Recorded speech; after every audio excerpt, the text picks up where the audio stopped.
Sa isang matagumpay na operasyon, naaresto ng mga operatiba ang isang drug suspect sa Mati City matapos mahulihan ng iniinalang shabu na tinatayang nagkakahalaga ng mahigit 400,000 piso. Magbabalita dyan si Patrolwoman Mariel May Dunkilap.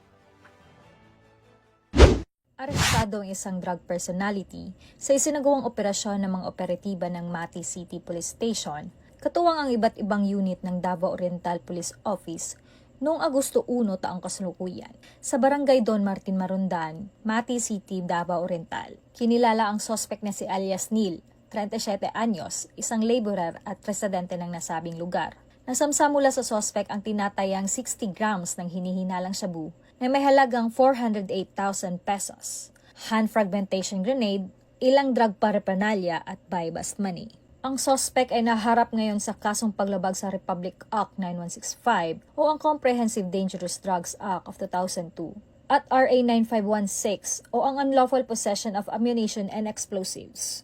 Ang operasyong ito ay nagpapakita ng patuloy na pagsusumikap ng Police Regional Office 11 na sugpuin ang iligal na droga at krimen sa rehiyon na may layuning tiyakin ang kaligtasan at seguridad ng komunidad.